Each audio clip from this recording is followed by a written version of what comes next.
Muchísimas gracias a vosotros por la invitación, Elisa. Para mí es muy especial Oftalmosalud en Perú y para mí en América, porque es un sitio que me siento, o me habéis hecho sentir en mi casa. Y para mí, pues es mi casa en América, ¿no? Entonces, bueno, yo esta charla he cambiado algunas cosas, pero sí que me gustaría llamar la atención sobre algunos aspectos que no nos damos cuenta de la tosis congénita, ¿vale? Entonces, lo primero que hay que pensar es cuál es el impacto que tiene la tosis congénita severa en un niño, ¿no? Yo os pongo esta foto de un paciente que me gustaría que reflexionarais un poquito sobre lo que veis y sobre el diagnóstico, ¿no? Es un niño de entre 8 o 9 años y, bueno, lo pensáis y luego hablamos sobre eso, ¿vale? Y siempre deciros que en tosis congénita o en tosis cuando la técnica que utilizamos o el parámetro que utilizamos para elegir la técnica quirúrgica es la función del elevador. Pero claro, en un niño pequeño, pues es muy difícil medir la función. Entonces, dependiendo de la función del elevador, cuando es mayor de 4, pues haces una resección del elevador u otra técnica, como la veis ahí, y otras muchas más que hay.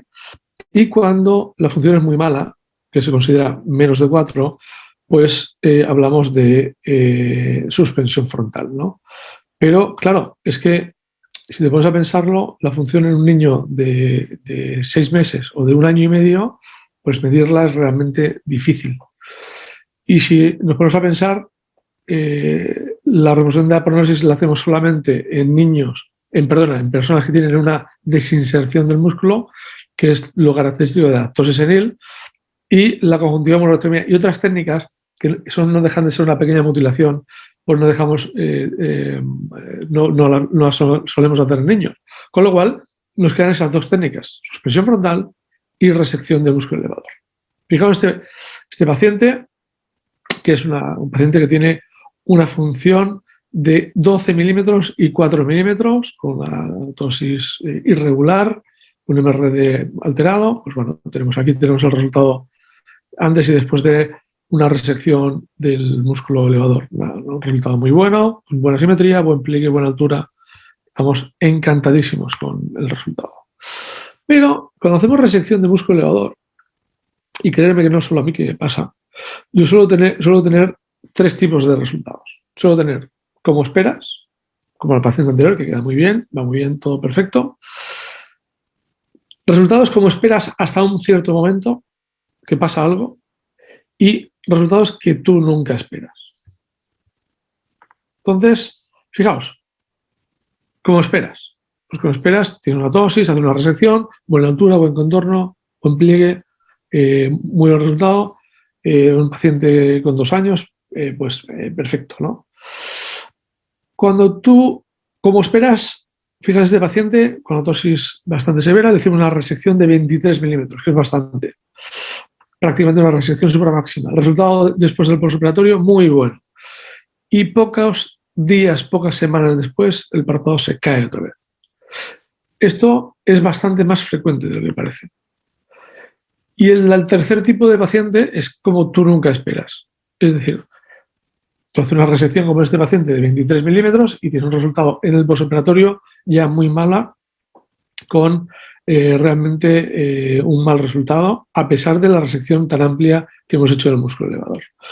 Y en estos tipos de pacientes nos encontramos, como veis aquí, una aponeurosis de músculo elevador que es prácticamente, o un músculo elevador que es prácticamente transparente. Y si os fijáis en la parte posterior del músculo hay una degeneración grasa. Siempre encontramos lo mismo, degeneración grasa y atrofia de fibras musculares con realmente músculos transparentes, sin ningún tipo de fuerza. Pues esta paciente, después de hacerle ver el resultado, al día siguiente le hicimos un flap frontal y ese es el resultado con el flap frontal, buena altura, buen contorno y un resultado mucho mejor. Bueno, otro caso, paciente que hacer una resección de 24 milímetros, es una resección muy amplia, y el primer momento del postoperatorio el párpado no sube. Con lo cual encontramos lo mismo, una porosis completamente transparente con una degeneración grasa posterior, que es la que hace que no pueda levantar ese músculo, el párpado, y tengamos que recurrir al músculo frontal. Bueno, esto es cuando tenemos una función del músculo que pensamos que es razonable. Cuando la función es muy mala, como veis aquí, pues la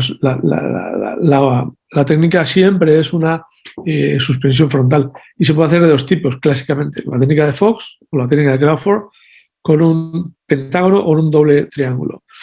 La técnica de Crawford utiliza dos tiras de tejido para hacer esas suspensiones. La técnica de Fox solamente una tira. En este caso es la técnica que más se utiliza para la silicona, y con eso hacemos una suspensión, unimos el frontal con el músculo, con el párpado. Bueno, aquí vemos cómo extraemos la fascia lata, que es la gold standard. Hacemos una incisión de unos 2 centímetros en la parte lateral de la pierna, y vemos la estructura blanca, que es la fascia lata, que va de la espina ilíaca anterosuperior hasta la cabeza del peroné.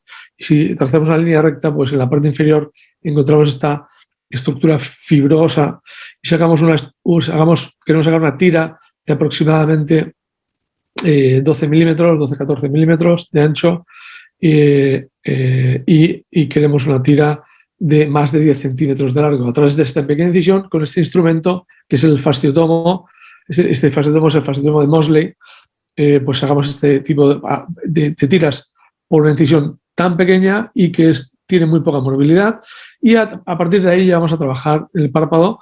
Esa tira tan gruesa la dividimos en 4 tiras de 2 milímetros cada una, y la utilizamos a modo según la técnica de Crawford, como habéis visto anteriormente. Aquí veis cómo subimos el párpado y luego vamos a unir esos dos triángulos hacia la parte superior.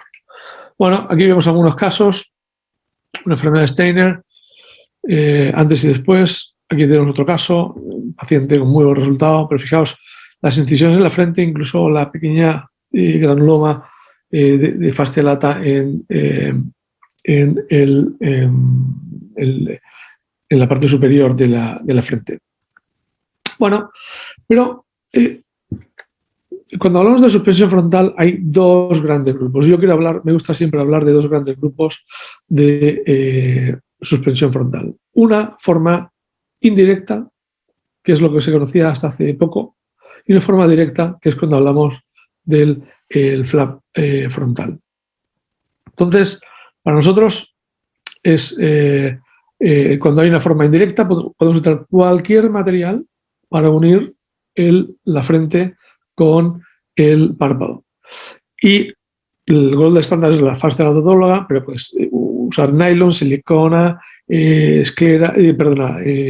fascia de banco, cualquier tipo de sutura o cualquier tipo de tejido para unir la frente, el músculo frontal, con el párpado.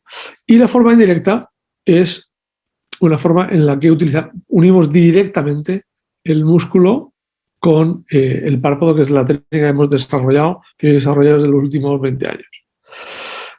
¿Complicaciones? Pues todos los materiales dan problemas. Todos son todos. O bien en el sitio donante, pues si hagamos fascia lata podemos hacer problemas hernias musculares en la zona donante, reacciones de cuerpo extraño, infecciones, granulomas, y una que pasa muy desapercibida, que nadie habla de ella, son las cicatrices inestéticas de la frente, ¿vale?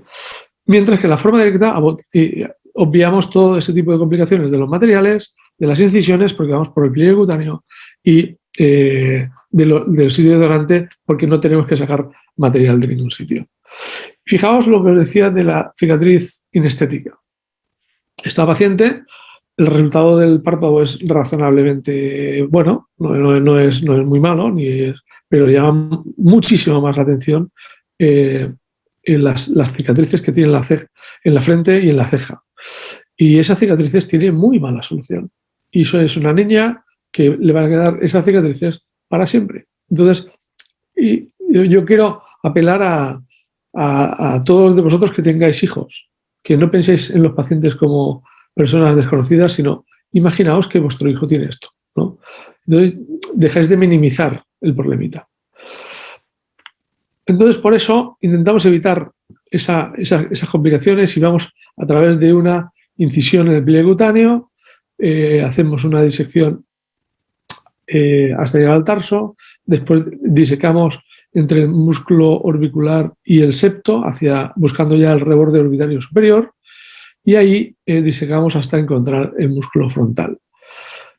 Aquí lo tenemos, fijaos que es el músculo frontal, aquí se ve muy bien, no en todos sitios se ve tan bien, y aquí lo podemos utilizar directamente, suturar directamente al tarso, como veis aquí, o en este caso también hicimos una variante que también demostramos nosotros, que es la variante con una polea de músculo elevador. Es decir, utilizamos los restos de músculo elevador para hacer una polea y evitar complicaciones que podríamos hablar en otro momento, porque realmente son complicaciones en personas que tienen ojos hundidos para que no se le anteriorice el párpado y no tenga ptosis de pestañas, ¿no?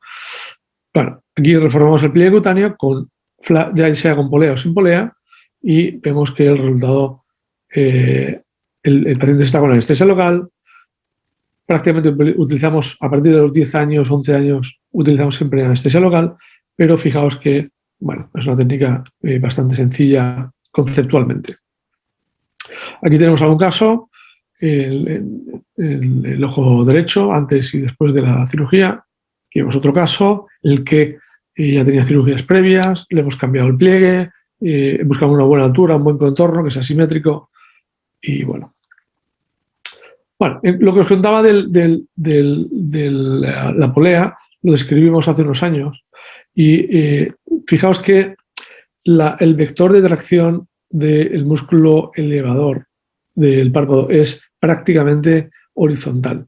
Ahí está el ligamento de Wittnall, podemos discutir, y está un poquito inclinado, no es horizontal completamente, pero es prácticamente horizontal. Mientras cualquier suspensión frontal, el vector de tracción es completamente vertical. Pero imaginaos que el paciente tiene el ojo hundido o la frente muy hacia adelante. El vector de tracción con el flap frontal o con cualquier clínica frontal es un vector de tracción anterior, es completamente antifisiológico, ¿vale? Y esto produce que tengamos una anteriorización del párpado con respecto al globo ocular en lo que se llama el POPA elite. POPA elite es por el pop que hace el ruido que hace el párpado al separarse del globo, hace ese ruido, se llama pop, pero se llama pop y también se produce una verticalización de las pestañas que hacen un toque corneal y hacen que el paciente tenga problemas muy desagradables que le empeoran la calidad de vida. Por eso utilizamos el músculo elevador, los restos de función del músculo elevador, para que haga una tracción posterior y tengamos un vector de tracción completamente diferente al que tuviéramos sin la polea, mucho más horizontal y mucho más parecido al fisiológico. Bueno, esto, como os dije, esto lo publicamos hace unos años, en 2006, y este fue el primer caso que hicimos y tuvimos muy buen resultado. Y bueno, esto es una variante que podemos hacer con él. No lo hemos probado con otra técnica porque realmente no hacemos otra técnica que no sea el flap frontal, pero con esta técnica funciona en ojos hundidos. Bueno, para nosotros el flap frontal es nuestra prioridad, nuestra elección en cualquier momento de la vida. Entonces, al principio, cuando empezamos a operar niños, pues teníamos miedo de distorsionar la anatomía de la ceja, de que tuviéramos un resultado en el desarrollo, con el desarrollo no se hubiera alteraciones del crecimiento de la ceja o asimetrías en la frente. Y bueno, vimos que fuimos viendo muy poco a poco que eso no pasaba en los adultos ni en gente más joven, y empezamos a hacer los niños pequeñitos y realmente tuvimos resultados como este. Fijaos, un caso bilateral, o esta paciente que la operamos con menos de un año y cómo estaba al año, a los 5 años, a los 9 años y a los 15 años. ¿No? Esta paciente, su madre me manda a tener mucha conexión y es una adolescente, una sola cirugía alrededor del año de edad y no tiene ninguna cirugía más. Y esto es otro qué, porque normalmente cuando hay una tosis severa, los pacientes suelen tener, en los primeros años de vida, suelen tener varias cirugías, porque no es tan sencillo tener un resultado definitivo en niños tan pequeños, ¿no? Con esta técnica podemos tener resultados muy definitivos operando al niño de una forma muy precoz, ¿no? Y esto lo publicamos en el 2014 diciendo que para nosotros es nuestra primera elección, primera opción para tosis severas con mala función del músculo elevador, ¿no? Aquí vemos esta paciente que 6 años después, una sola cirugía, realmente hay una pequeña asimetría, pero ves a la niña y no parece que tenga ni que haya tenido una tosis severa ni que tenga nada en los párpados, ¿no? Tiene una asimetría muy aceptable. Bueno, la pregunta del millón siempre es cuándo operar. Ya os he adelantado que yo suelo operar a los niños, intentarlo lo antes posible. Y las indicaciones suelen ser estas tres de aquí. La ambliopía, para evitar un ojo ambliope, la alteración psicosocial, para que no tenga problemas psicológicos, y los problemas cosméticos que podemos operar a la niña cuando sea mayor, niño que sea mayor. Pero si nosotros adelantamos la cirugía en los primeros años, los primeros meses de vida, evitamos todas estas complicaciones a estos pacientes. Y hemos visto que con una sola cirugía tenemos muy buenos resultados a largo plazo. Y aquí viene donde yo quiero incidir un poquito más. Es, ¿qué pasa cuando operamos a un niño y no hay un buen resultado? ¿Qué creéis que pasa? El paciente ya lleva una anestesia general, mal resultado, 2 anestesias generales, mal resultado. Mirad lo que pasa. Lo primero es que si queríamos prevenir la ambliopía, no lo vamos a conseguir. Lo segundo es que, para todos aquellos que sois padres, cada vez que metéis a un niño, le dais a vuestro niño a un cirujano y se cierra la puerta del quirófano, esos padres se quieren morir de la ansiedad y del miedo y tienen razón porque todo el mundo sabe que en los quirófanos pueden pasar cualquier cosa.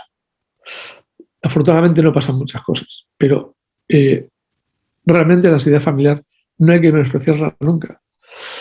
¿Qué pasa si no funciona la cirugía de tosis en edad temprana? Pues que ahí los niños van a tener bullying, sobre todo a partir de los 5 años, 4 años y medio empiezan a tener bullying y a tener un sufrimiento muy importante.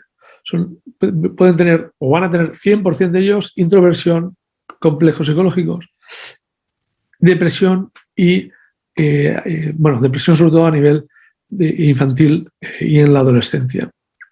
Y fijaos que los que hacemos muchos pacientes con tosis congénita, pues estamos acostumbrados a ver un tipo de tendencia en la ropa de vestir que luego investigando vimos que era la tendencia emo. Si miráis emo, la tendencia emo en los adolescentes, son personas que se tapan la cara con el pelo, que visten ropas oscuras, que hay motivos calavéricos en su ropa, le gusta, son personas muy tristes, muy introvertidas, que realmente demuestran un sufrimiento muy importante. Fijaos, esta niña así es como la vemos en la consulta, pero ella como vive es así. Y vive de espaldas a sus amigos, no quiere que la mire nadie, no quiere que nadie le haga una foto, no quiere jugar con nadie, porque le van a descubrir lo que está ocultando detrás del pelo. Y a nosotros lo que nos gusta realmente es esto, es que los padres nos envíen fotos como esta. Y yo os pregunto a vosotros, ¿qué ojo era? O sea, ¿qué ojo tenía malito el niño? Que es un niño feliz, que está jugando, los padres están encantados, el niño ni se acuerda que ha tenido nada y realmente tenía una tosis realmente no muy severa, pero una tosis difícil de corregir. Y el tener... Nos gusta que nos manden estas fotos. Fijaos esta paciente. ¿Qué ojo era? Para nosotros Esto es muy importante. Eso es el éxito de la cirugía. Que los niños sean felices, que puedan jugar, que nadie sepa qué ojo era. Fijaos, qué ojo era, no sabemos. Esta es la niña de las fotos anteriores. ¿Qué ojo era? No lo sabemos. Era el ojo izquierdo. Pero si vamos aquí, ni se acuerda ella, ni se acuerda su hermana, ni se acuerda nadie que ha tenido un problema. Los niños son completamente felices y viven ajenos a su problema. Y volvemos a la foto anterior. ¿Qué es lo que veíais vosotros? ¿Y qué es lo que veo yo? Y yo veo todo esto. La ambliopía para mí es el menor de los problemas. Veo sufrimiento durante años y tristeza. Este niño se deja el pelo largo porque en mujeres es más fácil tener el pelo largo, pero este niño se deja el pelo largo, me dijeron los padres, para taparse el ojo, para que nadie viera su ojo. Veo fracaso escolar, que es una cosa que nadie se fija cuando ve pacientes con tosis congénita. Veo bullying y veo mucho dolor. Y el que diga que no le afecta eso, miente. 100% de los niños con tosis congénita, 100% sufren mucho. ¿Vale? Y, por supuesto, también veo la tosis. Pero veo todo eso, no veo solo la tosis. Y eso hay que intentar solucionarlo. Entonces, siempre, ya estoy acabando, nunca subestimar el componente psicosocial, que es muy importante. Hacer siempre el menor número de cirugías posible. O sea, no estéis practicando con niños. Si no vais a dar un resultado definitivo o muy bueno, no estéis jugando, porque vais a empezar en un bucle en que el niño se va a llevar 5 o 6 cirugías fácilmente cuando lo coja alguien que sepa. Y si puedes hacerlo todo con una cirugía, pues mejor que mejor. Ese es nuestro objetivo, una sola cirugía. Tratar de evitar siempre las incisiones visibles, las marcas de la cirugía. Nuestro objetivo, tanto en esto como en estética o en cirugía orbitaria, es que nadie sepa que hemos operado a nadie. O sea, que no se vean las incisiones. Y le hemos quitado un tumor de 4 centímetros detrás del ojo. O le hemos hecho una blefaroplastia que le hemos arreglado muchísimas alteraciones sin que se vea la incisión, ¿no? Pues siempre tratar de evitar incisiones visibles. Nunca hagáis vuestra curva de aprendizaje en niños, nunca hagáis eso, porque estáis fastidiando al niño, a la familia y va a ser un sufrimiento realmente prolongado. Y hay que intentar ese tipo de sufrimiento en la medida de lo posible, comento, pues intentar que no lo tengan. Y lo más importante, o sea, la época yo al menos cuando miro a mi vida está mi infancia sobresaliente en felicidad con respecto a las épocas de mi vida. Con lo cual, para mí, es muy importante ser feliz en la época en que la felicidad es el estatus, tiene que ser el estatus. Hay que buscar la felicidad siempre, pero la vida no siempre nos pone en el camino. Y cuando eres adulto, pues bueno, pues tienes que sobrellevarlo. Pero la infancia es la época de la felicidad y hay que hacer que esos niños sean felices y no sufran, o sufran lo menos posible. ¿De acuerdo? Bueno, eso es lo que os quería contar. Quería dar las gracias por la atención y perdonadme porque sé que habéis adelantado mucho la hora solo para que yo pueda estar, porque el cambio horario es realmente hay muchas horas de diferencia y la hora que hacéis habitualmente son las 3 de la mañana aquí y la doctora Jackie ha sido muy diligente al adelantarlo para mí. O sea, si tenéis alguna pregunta, estoy encantado de poder contestar. Excelente, doctor Medel, muchísimas gracias. No sé si hay alguna pregunta entre los oyentes.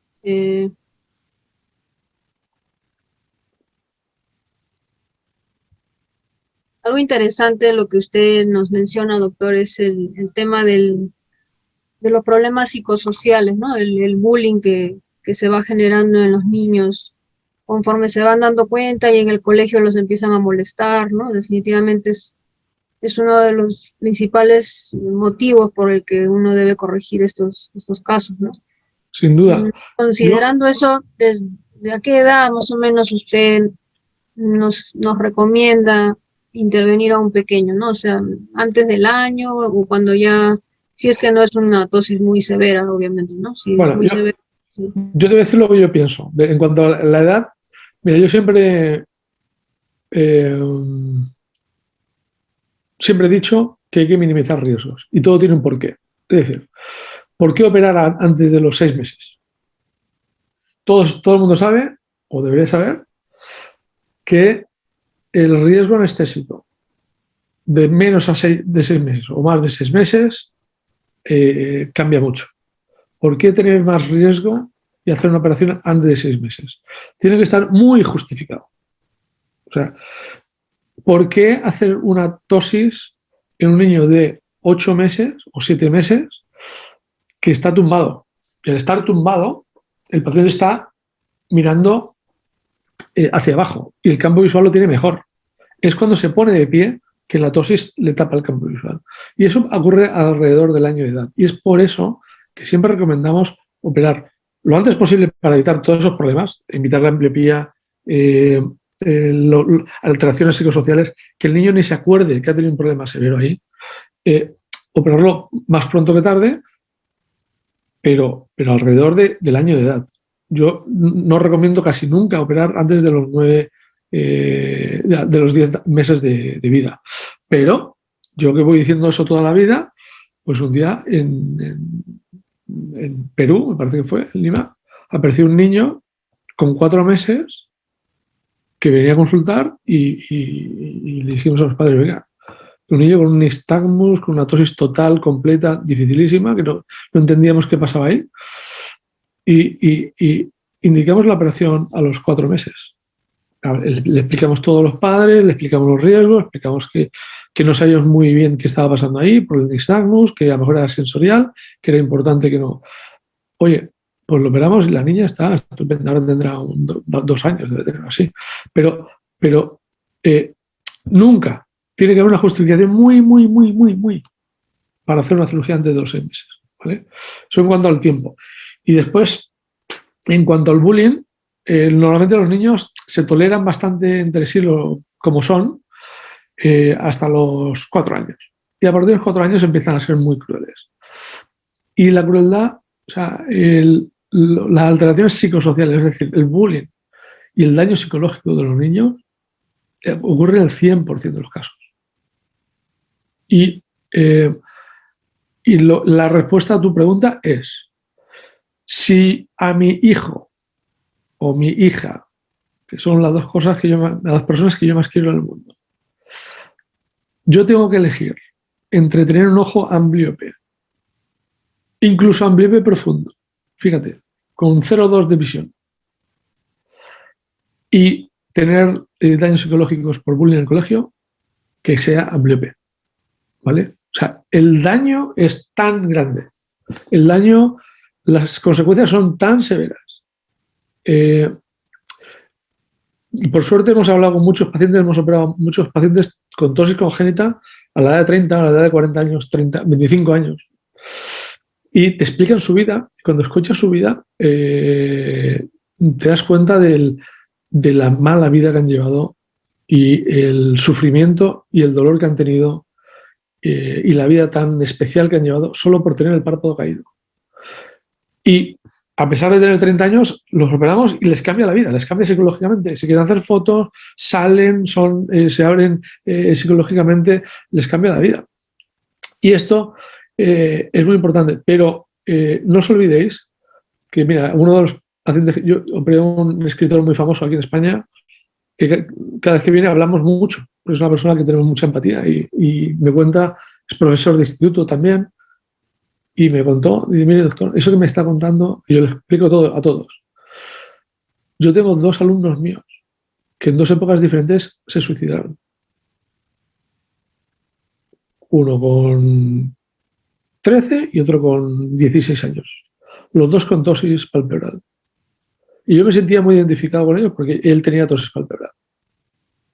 Pero hay personas que no aguantan esa presión y se suicidan. Y hay un alto índice de mortalidad por autolisis en la infancia. En la infancia no, en la adolescencia. Y estas cosas no se tienen que minimizar nunca. Y cuando alguien ha operado 5 veces a un niño, se lo tiene que hacer mirar él como cirujano. Porque uno cuando no sabe, tiene que pedir ayuda. Y uno lo intenta Y si no sale, pide ayuda. Y pide a alguien que sepa más. Punto. Esté donde esté, como si fuera su hijo. Porque las consecuencias no son solo físicas. Las consecuencias son psicológicas y son muy severas. Me he enrollado mucho, ¿eh? Excelente, doctor. Acá hay un par de preguntas entre los oyentes. Dice el doctor Francisco Silva, ¿cuánto tiempo después de la primera cirugía hacer otro intento de corregir? Mínimo, mira, yo, si tengo que reoperar, reopero al día siguiente. Si yo veo, cuando lo opero, que no va a quedar bien o que hay un problema, una sorpresa, el día siguiente lo reopero. Porque está la herida abierta, porque ajustar los puntos son 5 minutos con un mascarillazo, un flotanazo, se puede hacer y en 5 minutos reabres la herida, reajustas el punto, cierras y adiós, y te vas. Y es muy fácil. Pero si no, mínimo hay que esperar 3 meses. Mínimo. Así es. En sus manos yo creo que eso es muy infrecuente. Las reoperaciones del día siguiente. Bueno, pero he reoperado mucho. Pero bueno, si se trata, la tosis es muy difícil. Yo siempre digo a los oftalmólogos, claro, los retinólogos piensan que una translocación macular es muy difícil. Una vitrectomía con banda es muy difícil. Para un estrabólogo, pues hacer un DUAR, hacer una transposición muscular es muy difícil. En fin, todo el mundo hacer una catarata subluxada es muy difícil. Yo he hecho. Pero os digo, no hay ninguna cirugía tan compleja, no difícil, compleja, como la tosis. La tosis, yo llevo 3.000 tosis operadas. Y de vez en cuando te viene una sorpresa que dices, ¿por dónde ha venido? No sabes qué ha pasado. Y tener un buen resultado porque son pacientes muy variados. Son pacientes que unos tienen función muy buena y tosis muy baja, y el párpado muy bajo, o función más baja, o una función media. Y tú tienes que saber cómo comportarte en cada caso, ¿no? Y tienes que tener experiencia en cada técnica.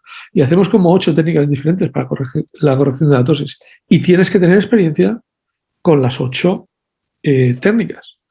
Con lo cual, tener un buen resultado con tosis no es nada sencillo.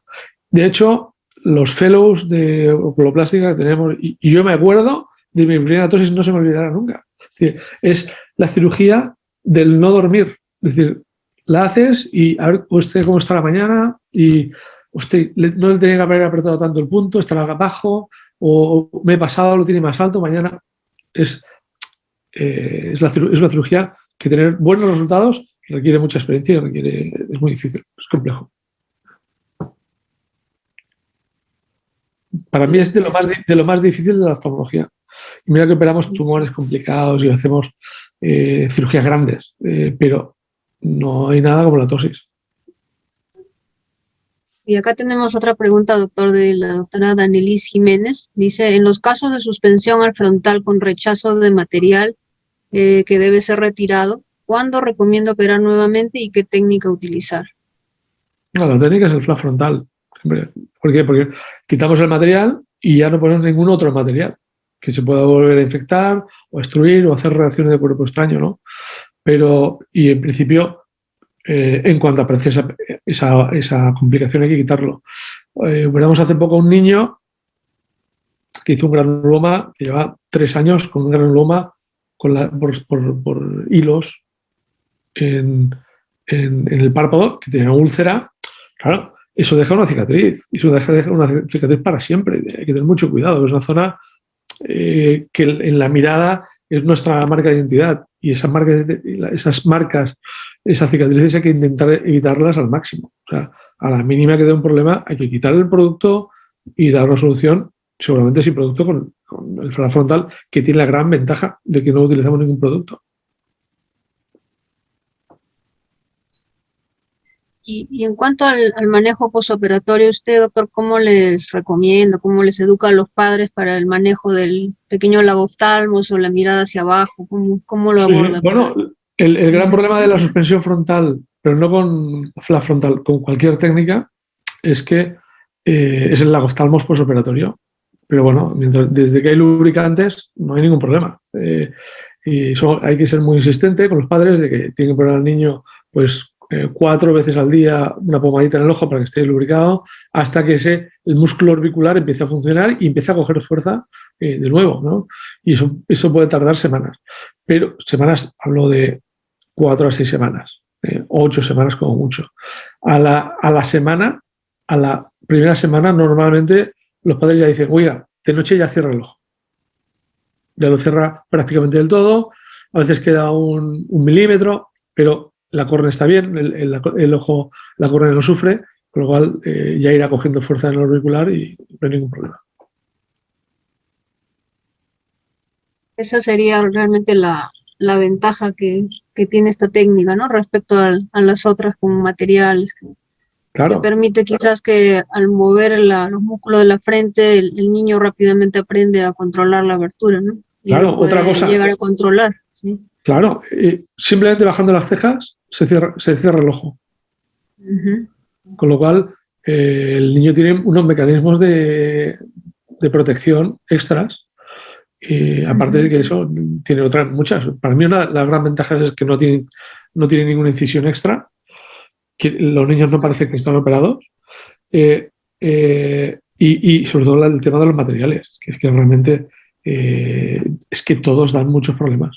Yo he utilizado mucha silicona y sobre todo, más que silicona, he utilizado mucha fascia lata, que es la mejor, pero aún con fascia lata los resultados no son igual de buenos. Excelente. Si no hay ninguna otra pregunta más, vamos a pasar a la revista. No sé, doctor Medel, de repente usted por la hora ya quiere ya descansar, no sé. Yo casi me tengo que ir, pero bueno, Sí, pues. pero yo creo que No, Laura os ha hecho ahí un buen trabajo.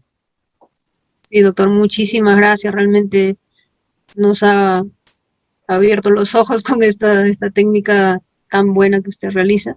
Le agradecemos muchísimo por acompañarnos. Pues gracias Bueno, a y vosotros de y que nos vemos pronto, yo creo. sí, claro que sí. Estamos Bueno, pronto, nos veremos. Muchísimas un abrazo gracias. muy grande a todos. Gracias, doctor. Gracias. Un abrazo. Gracias, Ramón, gracias. Gracias, Gracias. Pepe. Vamos a, Nos sí, vemos pronto. continuamos con la doctora Laura. Vamos a hacer una revisión de un artículo con Laura Cañola Ramírez. Ella es médico residente de tercer año de Oftalmosalud, ¿no? A ver, Laurita, te dejo para que puedas presentar tu tema. Gracias, doctora.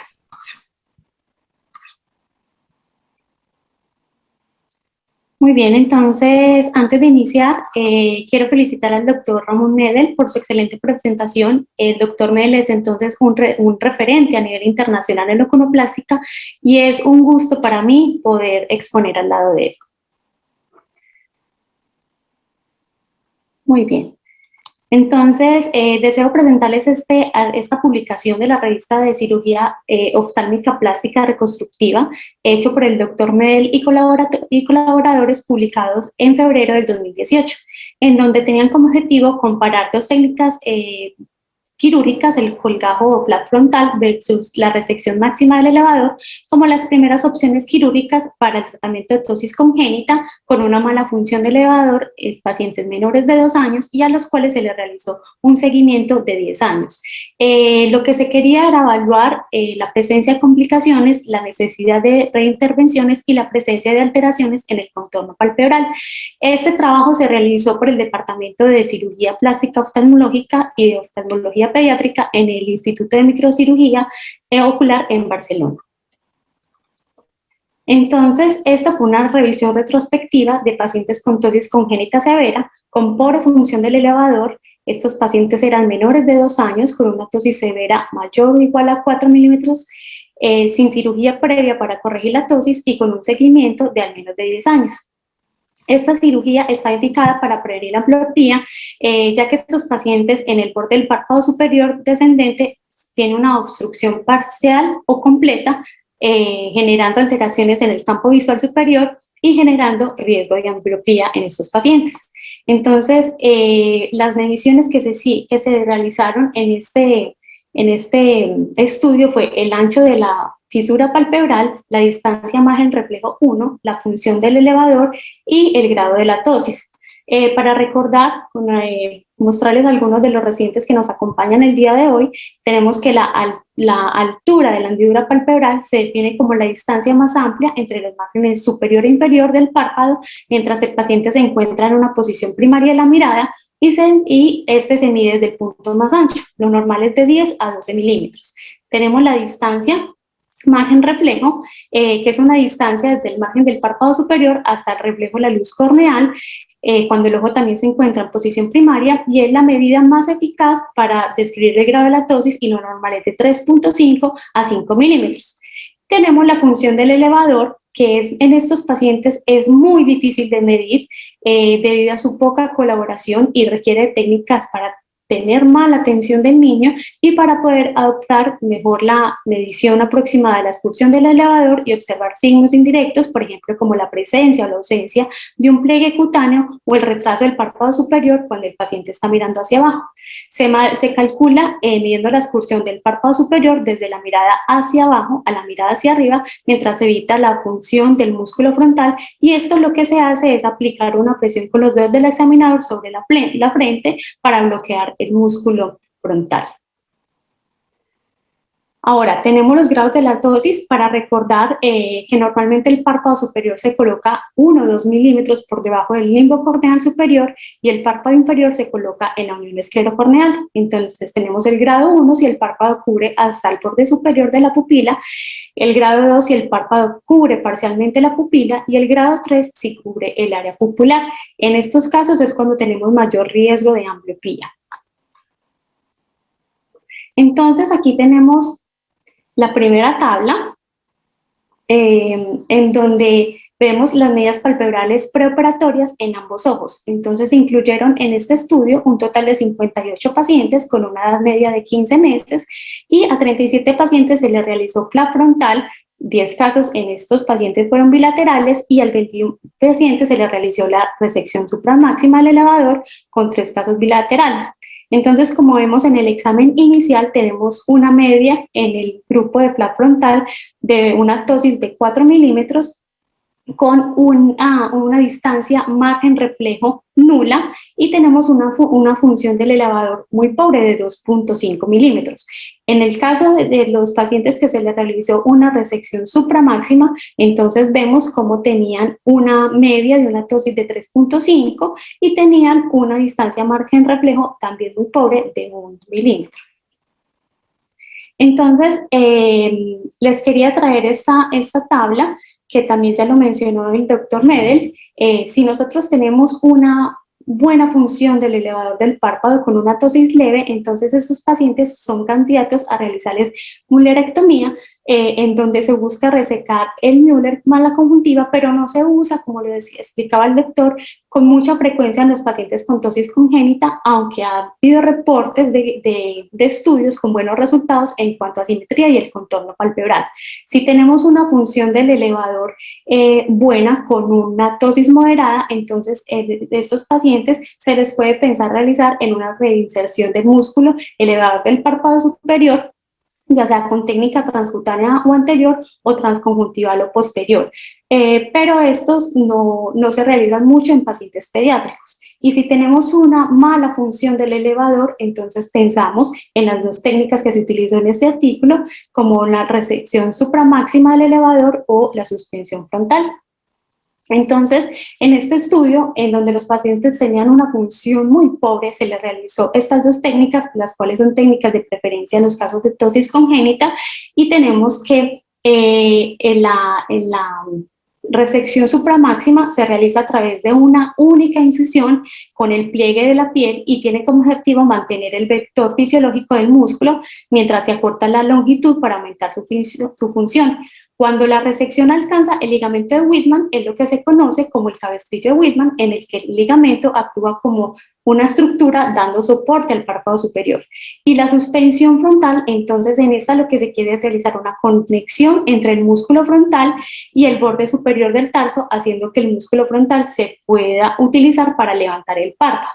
Entonces, el flap frontal que se realiza a través de una única incisión en el pliegue cutáneo se considera una alternativa de la suspensión frontal estándar, evitando, como lo explicó muy bien el doctor Medel, posibles complicaciones del material de unión como una reacción a cuerpo extraño, una formación de granuloma, y también evita con esta técnica la necesidad de una incisión visible en la frente o cualquier incisión adicional.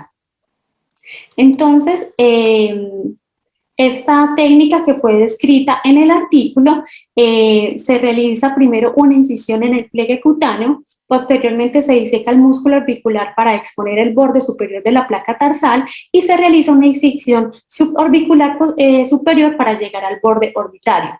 Con la disección que se obtiene subciliar por debajo del músculo orbicular y la disección subcutánea supraciliar, entonces se identifica el músculo frontal y posteriormente se realiza una disección Roma con unas tijeras de Stevens entre el párpado anterior y posterior del músculo frontal. Se crea el colgajo y posteriormente se avanza en este colgajo y se sutura a la porción anterior de la placa tarsal con 3 suturas no reabsorbibles. En este caso se utilizó 6-0 con el objetivo de dejar el párpado 1 milímetro por encima del limbo, y ya posteriormente se sutura para crear un nuevo pliegue cutáneo con una sutura continua no reabsorbible. Entonces, absorbible. Entonces, lo que explicaba el doctor es que, la importancia de esta técnica y el beneficio que esta trae, de que no necesita un injerto material, no genera una ptosis en la mirada superior y genera menos retraso del párpado superior en la mirada hacia abajo, con muy buenos resultados en el contorno del párpado. Entonces, aquí tenemos unas imágenes clínicas de un paciente con una ptosis unilateral en donde vemos una mejoría en la altura del párpado a los 10 años postoperatorios y vemos como la distancia margen reflejo en el primer año fue 3.7, a los 5 años de seguimiento fue 3.4 y a los 10 años fue de 3.7. Recordando que lo normal es de 3.5 a 5 y en el postoperatorio estos pacientes tenían una distancia margen reflejo nula. Los reoperados, entonces, en el primer año de seguimiento fue el 6%, a los 5 años del 11% y a los 10 años del 6%. En los casos en que se requería una segunda intervención, entonces se realizó la misma técnica quirúrgica y se optó por hacerles hacer reoperados debido a que se detectó una nueva posición del párpado inferior que cubría la pupila hasta cierto punto. Y ya en el seguimiento de los 10 años, entonces ya se presentó el 13% de alteraciones en el contorno de los párpados y un 2% de sobrecorrección, que es una de las complicaciones que se puede presentar en esta técnica, como les había mencionado el doctor anteriormente. En la tabla 2, entonces vemos las mediciones de los párpados antes y después de la operación en el grupo de flap frontal, sus 10 casos bilaterales y vemos cómo el ancho de la fisura palpebral preoperatoria están entre un intervalo de 2 a 6 milímetros, mejorando esta en el postoperatorio con un intervalo de 7 a 10 milímetros, y el grado de la ptosis, que antes lo tenían de moderado a severo, mejora notablemente en el postoperatorio, la mayoría ya con una grado de ptosis menor a 1 milímetro. Y los 11 pacientes que se observan ahí que fueron reoperados, y esto en la segunda cirugía se realizó entonces la misma técnica quirúrgica. Vemos entonces aquí cómo el doctor describe la segunda técnica de la resección máxima del elevador, en donde lo que se busca es que se pliega o se reseca la aponeurosis del elevador del párpado superior y se vuelve a suturar al tarso. Entonces, lo primero es que se hace una incisión en el pliegue de la piel y del músculo orbicularis y se separa verticalmente de la placa tarsal. Posteriormente, después de la apertura del tabique orbitario, se revelan el músculo elevador y el ligamento de Willman, y el músculo de Müller se diseca cuidadosamente la conjuntiva. Más adelante, entonces, la vaina común se separa con disección Roma y luego las partes lateral y medial se disecan por completo con la preservación de la glándula lagrimal y el tendón del oblicuo superior. La cantidad del músculo que se reseca depende del grado de la generación de la grasa que se encuentra en la cara posterior del músculo y se debe resecar tanto como sea posible para tener una unión estable a la placa tarsal con las suturas absorbibles. Posteriormente se estirpa la cantidad de sobrante del músculo y se sutura, como lo mismo que en el flap frontal, para generar un nuevo pliegue cutáneo con una sutura continua absorbible. Entonces aquí vemos las imágenes también del paciente del artículo.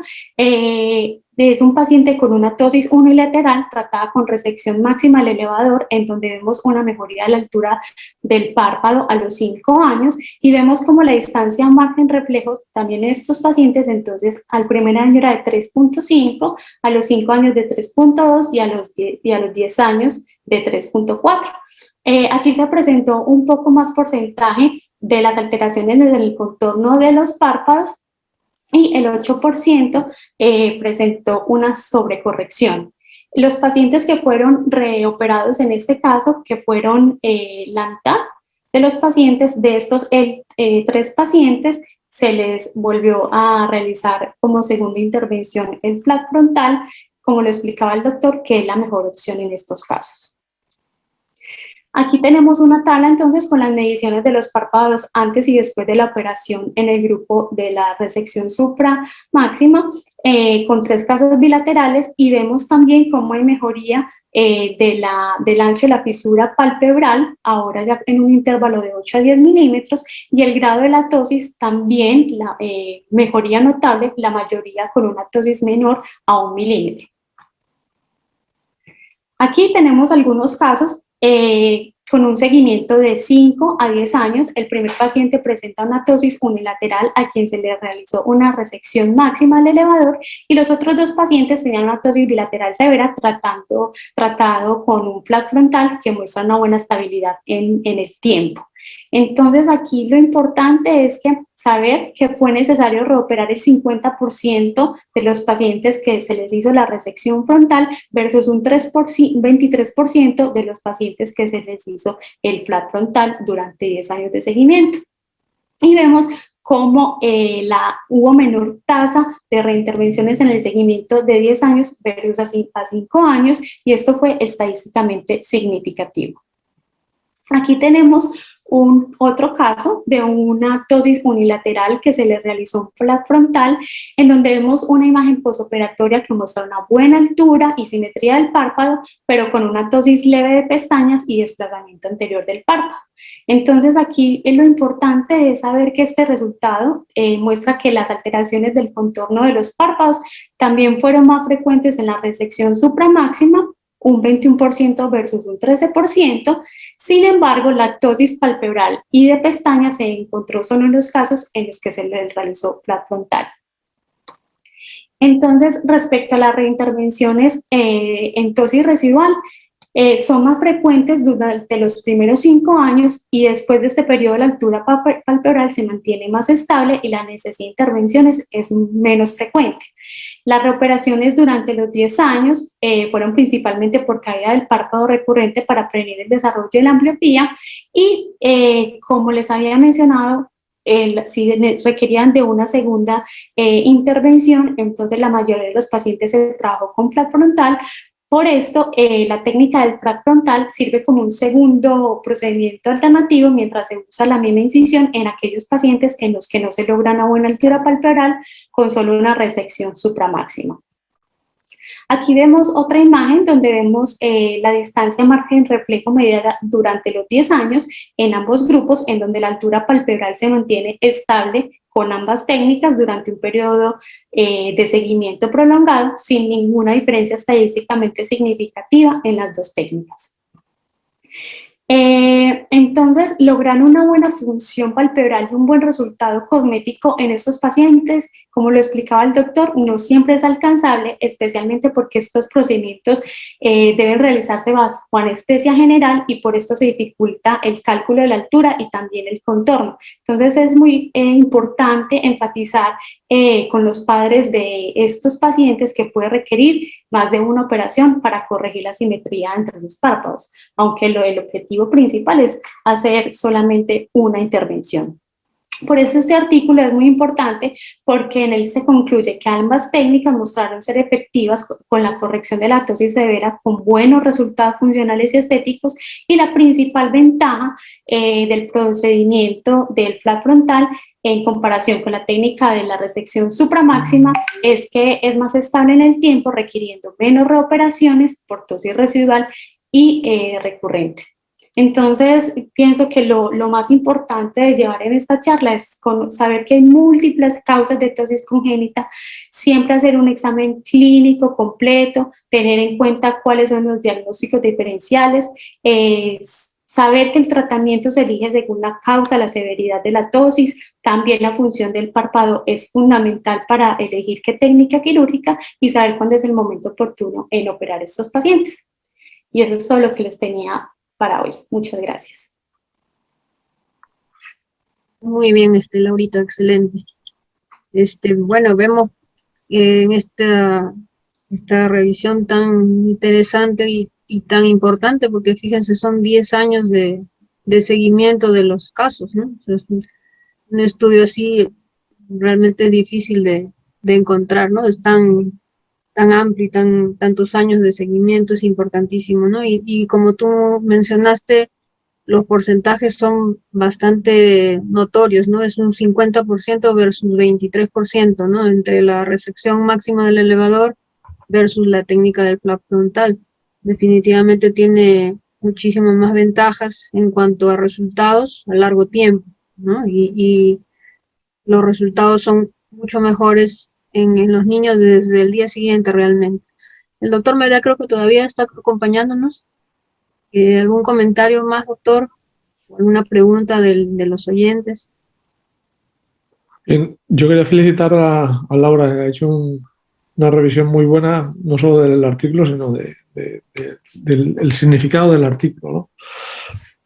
Y este artículo lo sacamos de un estudio mucho más complejo, porque estudiamos muchísimas más cosas que luego no publicamos, pero nos ayudó mucho a ver que el índice de reoperaciones era mayor con cualquier técnica cuanto más pequeño es el niño, y tiene toda su lógica. Cuando hicimos 3 grupos y los niños menores de 1 año, entre 1 año y 1 año y medio, y entre 1 año y medio y 2 años.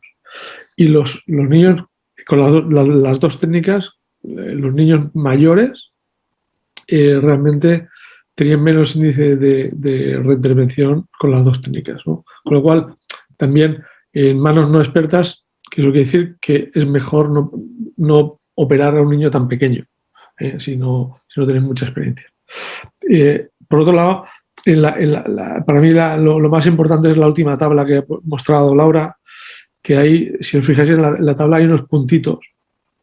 Los puntitos son los pacientes que se han caído del estudio. Es decir, pacientes que estaban incluidos dentro del inicio del estudio, que operamos, y que o bien los hemos tenido que reoperar por una recidiva de la ptosis, o bien, aunque no los hubiéramos operado, tenían indicación de recidiva de ptosis, ¿vale? Con lo cual, esos se van quitando del grupo, pero yo quería analizar la pureza de la técnica, de las 2 técnicas a largo plazo. Y si os fijáis en la tabla, el MRD de base del que parte el flap frontal y el MRD final es más pequeño, y el MRD exacto. Fijaos que el MRD de base de la línea gris del flap frontal parte de 0,5, muy cercano a 0, y acaba prácticamente en 4. Mientras el MRD de inicio de los pacientes que hicimos resección, pues empieza en 1, o sea que empieza más arriba, son pacientes menos severos, y el MRD final es siempre menor. O sea, el flap frontal tiene mayor potencia de elevación que cualquier resección. Y eso nos da una seguridad y una estabilidad en el tiempo muy llamativa. Y si veis los puntos estos que hay aquí, pues son pacientes que en algún momento hemos decidido reoperarlos o han tenido una indicación, o se han operado o no, pero con indicación de reoperación, ¿vale? Con lo cual, los que están en la gráfica son los pacientes que han ido bien y eso nos indican que tienen una estabilidad en el tiempo muy, muy buena. Pero sí que hay el doble de reintervenciones en el flap frontal, perdona, en la resección que en el flap frontal. Excelente, doctor. Muchísimas gracias. No sé si tienen algún otro comentario, alguna pregunta. Si no, agradecer nuevamente al doctor Ramón Medel por acompañarnos, por darnos el honor de tenerlo con nosotros. Y gracias también, Laura, por tu presentación de la revisión. No sé si tienes algo más, Chente. Muchas gracias a vosotros, todos los presentes. Pues agradecer al doctor Medel, Laura, Yay, por estar con nosotros. Excelente charla. Y bueno, pues invitarlos. La próxima semana toca charla en conjunto con la Sociedad Peruana de Oftalmología. Vamos a estar hablando sobre aberrometría y sobre la aplicación clínica de la aberrometría en cirugía refractiva y en cirugía de catarata. Entonces, para invitarlos, va a ser a las 7 de la noche, pero por medio de la sociedad. Sería todo y muchas gracias. Muchas gracias.